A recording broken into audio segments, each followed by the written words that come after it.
Back to డూని facts for you channel. ఈరోజు వీడియోలో కలియుగం ఎవరి చేతుల్లో అంతమవుతుంది అనేది తెలుసుకుందాం.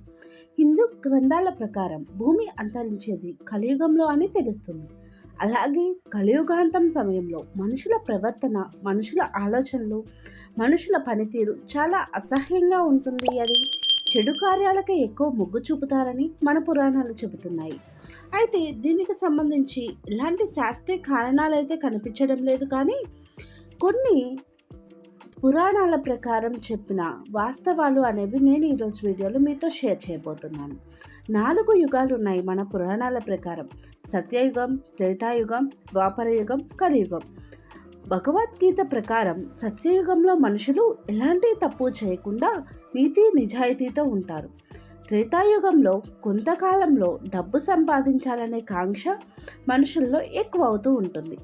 వంచన, వ్యతిరేక భావం, చెడు పనులు చేస్తూ ఉంటారు. ద్వాపర యుగం వచ్చేసరికి మనుషుల్లో చాలామంది చెడు పనులకు అలవాటు పడిపోతూ ఉంటారు. కలియుగంలో మనుషులు ఉన్నత స్థానానికి చేరుకోవడానికి రకరకాలుగా ప్రయత్నిస్తూ ఉంటారు. అడ్డదారులు తొక్కుతారు. వయసు, ఎత్తు, బలం, జ్ఞానం, ఆకర్షణ వంటివన్నీ రాను రాను కలియుగంలో తగ్గిపోతూ ఉంటాయి. అసలు కలియుగం ఎలా అంతమవుతుంది? ఎవరి చేతుల్లో కలియుగం అంతమవుతుంది? మనుషులు కలియుగాంతంలో చనిపోయే ముందు ఏం చేస్తారు?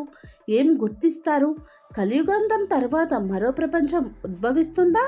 అసలు ఏం జరుగుతుందో తెలుసుకోవాలంటే ఈ వీడియో అనేది స్కిప్ చేయకుండా లాస్ట్ వరకు చూడండి. వీడియో అనేది చాలా ఇంట్రెస్టింగ్గా కూడా, అలాగే యూస్ఫుల్గా కూడా ఉంటుంది.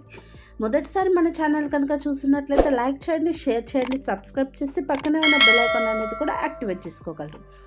భగవద్గీత ప్రకారం కలియుగం ఒక వ్యక్తి, ఒక అవతారం చేతిలో అంతమవుతుంది. ఎలా? ఆ వ్యక్తి ఎవరు? ఆ వ్యక్తి ఎవరు అంటే, కలియుగం కల్కి అవతారంలో ఉన్న విష్ణువు చేతిలో అంతమవుతుంది అని పురాణాలు చెబుతున్నాయి.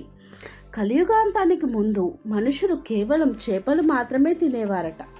అలాగే గొర్రె, మేక పాలు మాత్రమే తాగుతారట. అలాగే ఆవులనేవి అసలు ఉండవట. అంతేకాదు, భగవద్గీత ప్రకారం కలియుగం అంతమవడానికి ముందు భూమి మీద ఆవులు ఉండవు. అలాగే ఒకరిపై ఒకరి జాలి కూడా ఉండదట. అలాగే మహిళలు చాలా చండాలంగా మాట్లాడతారు. ఎంతో ఓర్పు, సహనానికి మారుపేరైన మహిళలే వ్యతిరేక భావం కలిగి ఉంటారు. ఇంకా చెప్పాలి అంటే వ్యభిచారాలు ఎక్కువ అవుతాయి. కలియుగాంతానికి ముందు సూర్యగ్రహణాలు కూడా ఉండవు. వ్యభిచారం వంటి అకృత్యాలు విపరీతంగా ఉంటాయి. అలాగే జీవితకాలం, ఆ మనిషి యొక్క జీవితకాలం అనేది కేవలం 16 సంవత్సరాలు మాత్రమే ఉంటుందట. అంతకంటే ఎక్కువ కాలం బతకరట. 7-8 సంవత్సరాలకే మనుషులు మరో జన్మ ఇవ్వగలుగుతారట. అంటే కలియుగాంత సమయంలో 7 నుండి 8 సంవత్సరాల వయసులోనే ప్రెగ్నెంట్ అయ్యి పిల్లలకి జన్మను కూడా ఇస్తారట. అలాగే కలియుగాంతం ముందు ఎక్కడ ఆలయాలు అనేవి ఉండవట. నక్షత్రాల వెలుగు కూడా తగ్గిపోతుందట. భూమి మీద వేడి విపరీతంగా పెరిగిపోతుందట. ఆ సమయంలోనే విష్ణువు అవతారమైన కల్కి జన్మిస్తాడట. ఉత్తరప్రదేశ్లో కల్కి అవతారం రావచ్చు అని కూడా అంచనా వేశారు. ఉత్తరప్రదేశ్లోని మురాదాబాద్కి చెందిన సాంభల్ గ్రామంలో కల్కి జన్మిస్తాడట. కలియుగంలో అవతరించే కల్కి చాలా శక్తివంతమైన, తెలివైన, ధైర్య సాహసాలు కలిగిన వ్యక్తి. అలాగే కేవలం ఆలోచన ద్వారానే ఆయుధాలు, వాహనాలను తమ కళ్ళ ముందుకు తెచ్చుకునేంత శక్తి సామర్థ్యాలు కలిగి ఉంటాడట కల్కి. అదేవిధంగా దుర్మార్గులను ఒకరి తర్వాత ఒకరిని చంపుతూ వస్తాడు.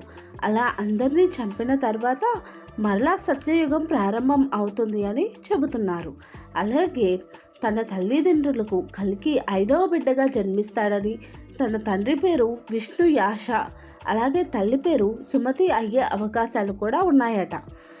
తెల్లగురంపై స్వారీ చేస్తూ తెల్లగా నిగనిగలాడుతూ ఉంటాడట కల్కి.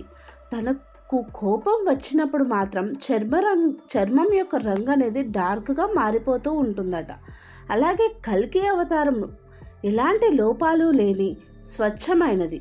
అలాగే కల్కి దైవ సంబంధమైన గుణాలను మాత్రమే కలిగి ఉంటాడట. కల్కి పసుపు రంగు బట్టలను మాత్రమే ధరిస్తాడట. అతని చెస్ట్పై శ్రీవాస గుర్తు కూడా ఉంటుందట. అంతేకాకుండా భూమిపై విష్ణువు చివరి అవతారమైన కల్కి అత్యంత శక్తివంతమైనదట. అలాగే భూమి మీద పాపాలు చేసే వ్యక్తుల సంఖ్య విపరీతంగా పెరిగినప్పుడు కల్కి జన్మిస్తాడట. ఆ విధంగా పాపాలు చేసిన వారిని చంపివేసిన తరువాత ఈ యొక్క కలియుగం అనేది అంతమయ్యి మరలా కూడా సత్యయుగం అనేది ప్రారంభం అవుతుంది అని చెప్పి తెలియచేస్తున్నారు. అంటే కలియుగం అంతం తర్వాత మరలా సత్యయుగం అనేది వస్తుంది అని చెప్తున్నారు. అయితే ఈ వీడియో అనేది ఎలా అనిపించింది అనేది అయితే నాకు కామెంట్ రూపంలో చెప్పండి. మీరేమనుకుంటున్నారు? కలియుగం అనేది అంతమవుతుందా లేకుంటే ఈ విధంగానే కంటిన్యూ అవుతుందా అనేది నాకు కామెంట్ రూపంలో చెప్పండి.